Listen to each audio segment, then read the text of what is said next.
Bonjour les amis, Éric Lavillette de la chaîne OCR Ninja Trail and Hiking Tips. Aujourd'hui, on va parler du civisme et des petites règles écrites et non écrites en randonnée. Dans le fond, pour tous et chacun nous aider à faire de plus belles randonnées et de les faire de façon très agréable. Et pour informer aussi les gens qui seraient nouveaux randonneurs, parce qu'il y en a énormément depuis le début de la pandémie.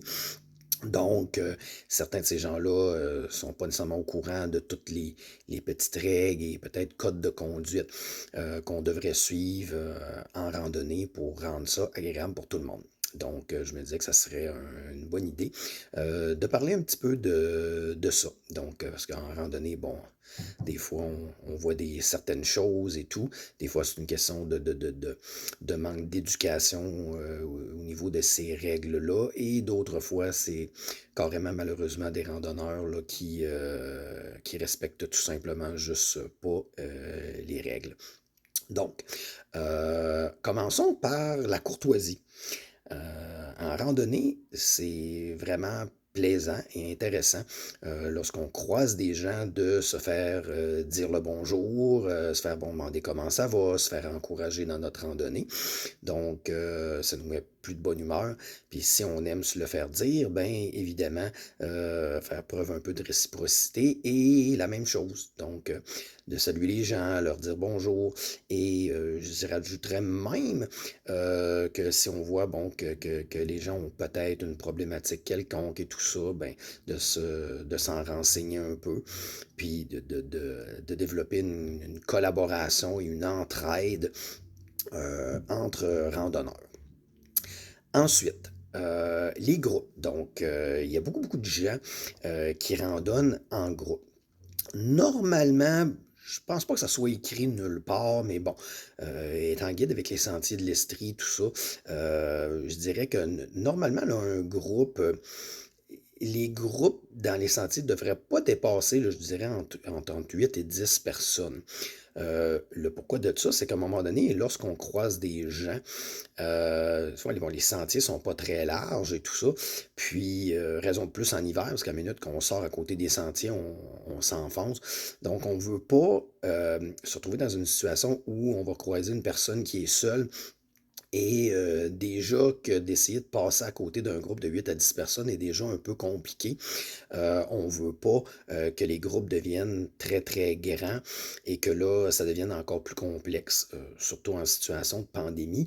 Si vous avez un groupe de 15 personnes à croiser, ben pendant que vous croisez ces 15 personnes-là, vous êtes quand même relativement en contact étroit avec ces gens-là. Et de toute façon, ça devient beaucoup moins agréable pour la personne qui croise un énorme groupe, surtout si vous êtes en mode un petit peu course et tout ça. Donc, on essaie de garder les groupes un peu plus petits. Si vous êtes un gros groupe, vous pouvez facilement le séparer en deux groupes un peu plus petits, vous attendre aux intersections, à des endroits où il y a un peu plus de place. Par le fait même, ben, lorsque vous êtes un groupe et que vous croisez des gens et tout ça, ben, on devrait s'arranger mutuellement pour se laisser la place requise pour être capable de pouvoir se croiser. Cela amène à parler à la priorité. Une règle écrite, non écrite. Normalement, on dit toujours que la priorité est aux gens qui sont en montant.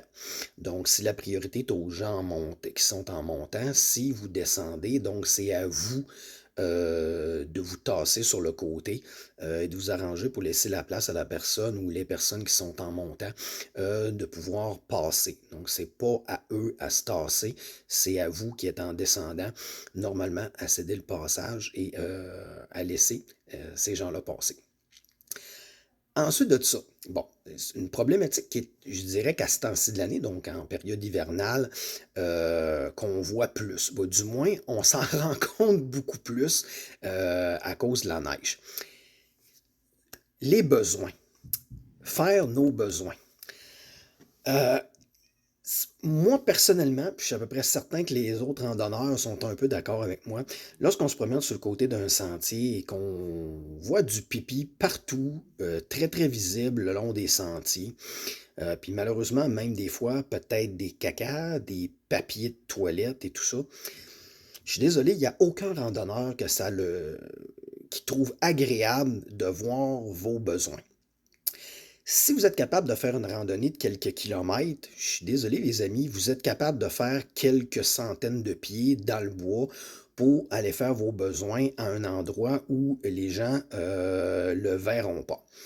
Et ça, c'est du respect. Pour moi, c'est inacceptable que des gens urinent sur le côté des sentiers, même s'ils disent «Ah, après, je vais l'enterrer». Non. Je suis désolé, ça se fait pas. Si vous êtes capable de faire une randonnée de quelques kilomètres et quelques centaines de mètres de dénivelé, je m'excuse, vous êtes capable de vous éloigner d'environ une centaine de pieds pour aller faire vos besoins. Puis même que normalement, bon, on devrait ramener, si vous faites des cacas, vous devriez être capable de ramener vos papiers dans un ziploc et tout ça. C'est normalement la règle. De plus, ça devrait toujours être au moins à 300 pieds, entre 150 et 300 pieds d'un cours d'eau ou d'un plan d'eau. Donc, c'est intéressant là, de faire attention avec ça. Et si vous êtes en groupe ou vous gérez un groupe, vous ne devriez pas tolérer que les gens urinent sur le côté des sentiers. Là. En tant que guide, ça fait partie de votre responsabilité de s'assurer que les gens respectent ce genre de règles-là. Ensuite, bon, une chose qui est importante aussi, c'est qu'en tant que randonneur, on doit s'assurer, d'avoir suffisamment d'eau pour être bien hydraté, pour ne pas avoir de problématiques. Être bien équipé pour que lorsqu'en cas d'urgence, on a ce qu'il faut pour pouvoir se débrouiller et d'être habillé suffisamment pour être en sécurité. On va parler là, peut-être plus printemps, automne, hiver, là, dépendant des conditions, être suffisamment habillé pour être aussi, encore une fois, en sécurité s'il nous arrive quelque chose. Il faut arrêter de penser que les accidents, ça arrive rien qu'aux autres. C'est absolument pas vrai. Il faut être équipé. Et pourquoi je parle de ça? Ben, c'est qu'à ce moment-là, ça, c'est une preuve de civisme de votre part envers les autres. Parce que si vous n'êtes pas équipé, vous n'êtes pas hydraté et vous êtes mal habillé, il va probablement vous arriver quelque chose ou éventuellement il va vous arriver quelque chose.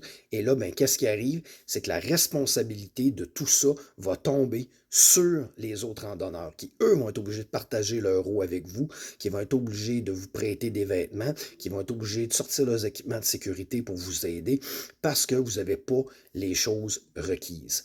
Donc, ce n'est pas faire preuve de civisme et de respect envers les autres, de partir sans être adéquatement équipé et préparé à votre randonnée parce qu'éventuellement, vous pouvez mettre ces gens-là en danger et nuire à leur propre randonnée. Ensuite de ça, on va parler de... il faut connaître ses limites et respecter ses limites. Encore une fois, c'est se respecter soi-même en tant que randonneur, mais aussi, encore une fois, c'est de faire preuve de respect et de civisme envers les autres. Si vous ne connaissez pas vos limites et vous ne respectez pas vos limites, encore une fois, il peut vous arriver des choses vraiment pas intéressantes, même vous mettre en danger. Et encore une fois, vous allez demander à vous fier à d'autres personnes ou devoir impliquer d'autres personnes qui ne devraient pas l'être parce que vous ne connaissez pas vos limites et ou vous ne les respectez pas. Donc, il faut faire preuve de respect envers soi-même et les autres à ce niveau-là aussi.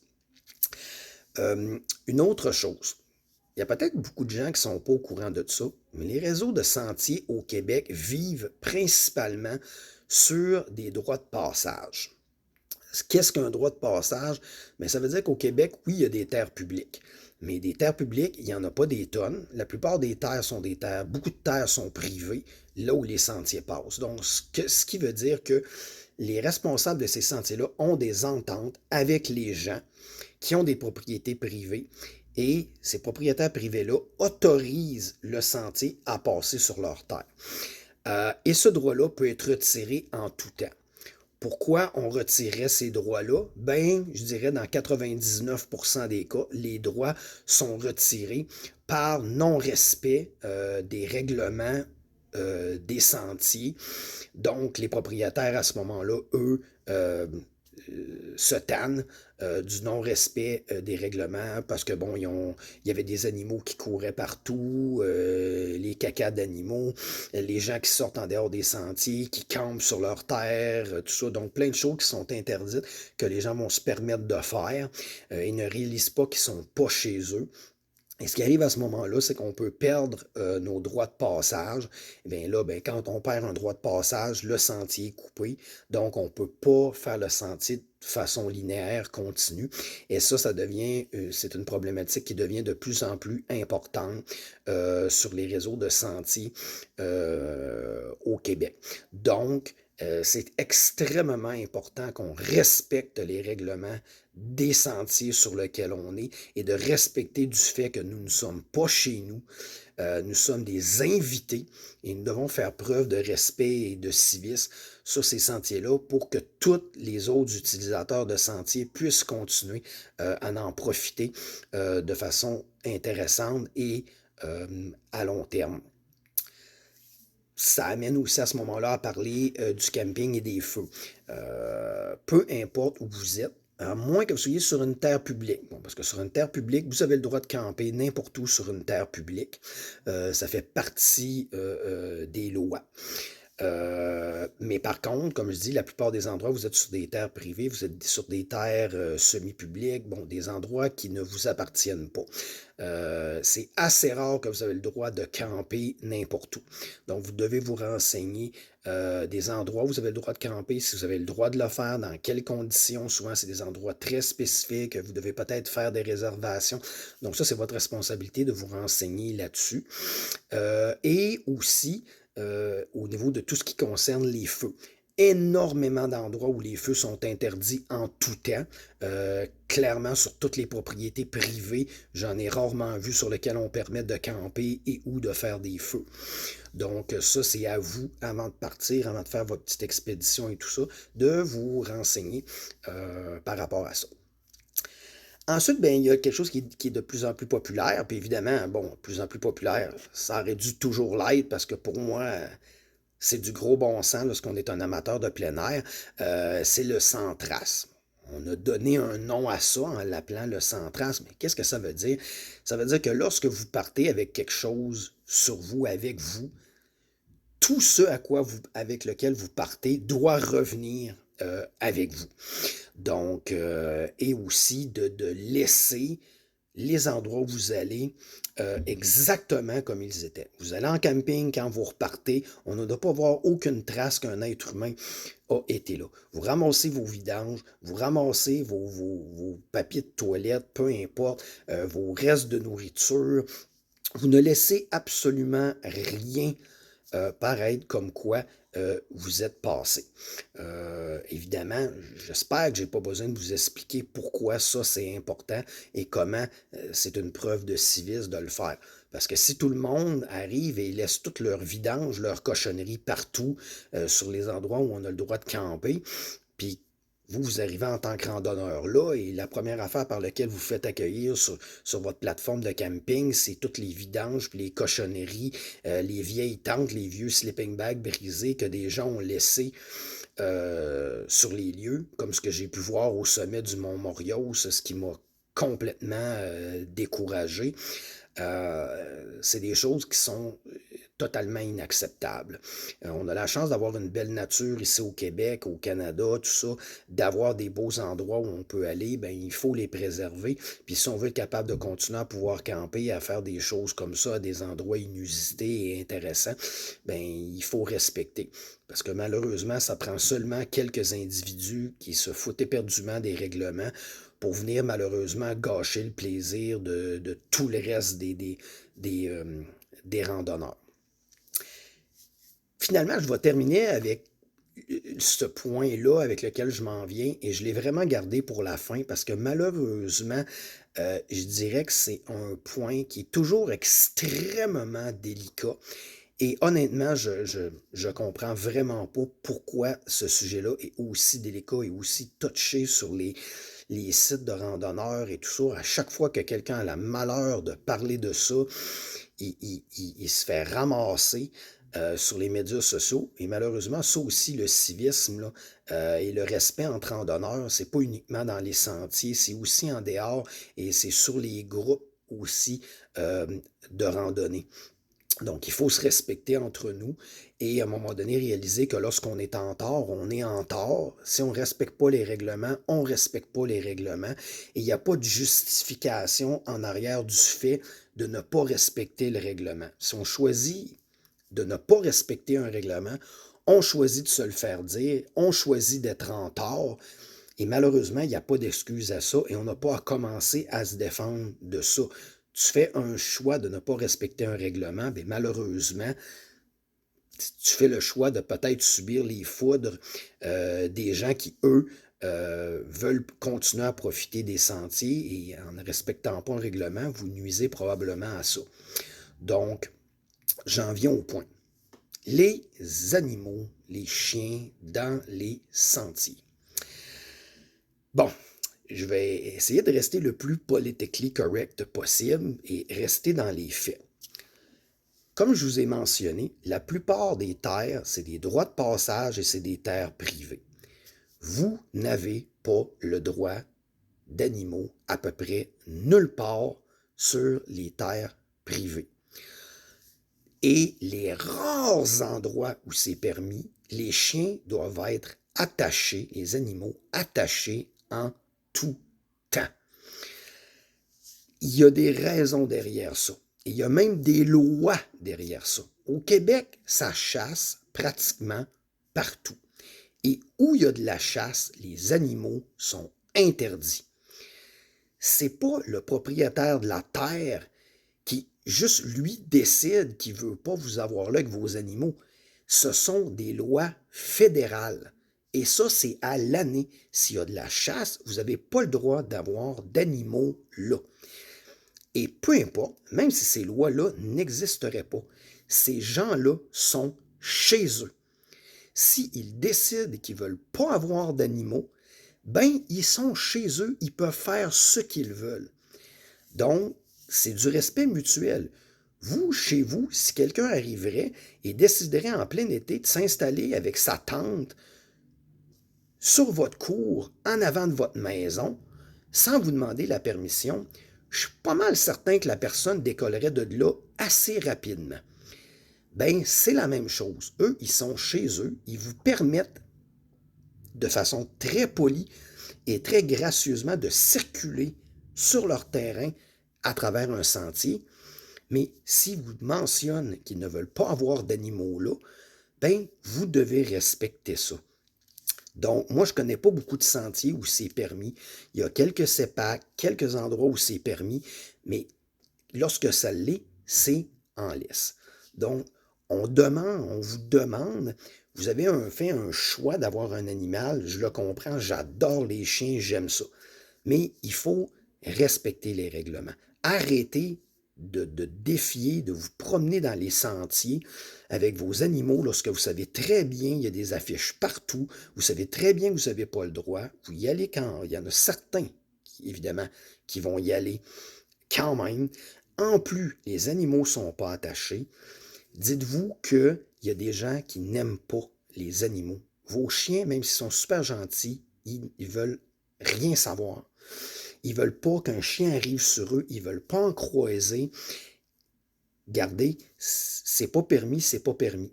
Ou c'est permis, fine, allez-y. Mais encore une fois, c'est des animaux attachés. Ensuite de ça, mais il y a tout le côté. Malheureusement, beaucoup de gens, des cacas de chiens partout. Ça ne nous intéresse pas en tant que randonneurs de voir les cacas de chiens partout sur le bord des sentiers. Les endroits où c'est permis, puis qu'on vous donne la permission d'y aller, s'il vous plaît, ramassez les besoins de vos animaux. Parce que ce qui va arriver, c'est que la plupart des gens qui ont des animaux, ils respectent. Ils ont leurs animaux en laisse, ils vont où ils ont le droit d'aller, ils respectent les règlements.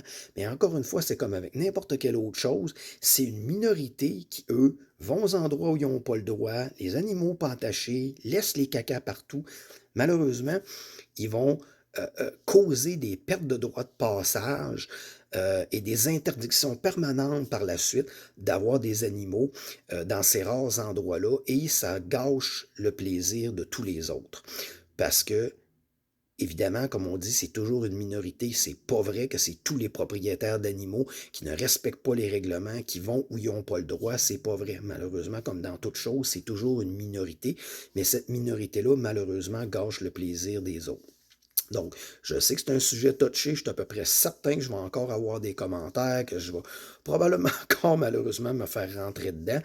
Mais je choisis d'en parler pareil parce que ça fait partie du civisme en randonnée, ça fait partie de la vie. Il y a des règles et on doit les suivre pareil comme n'importe quel autre des règlements dont j'ai parlé. Puis si ça peut conscientiser ben, une ou deux personnes, mission accomplie.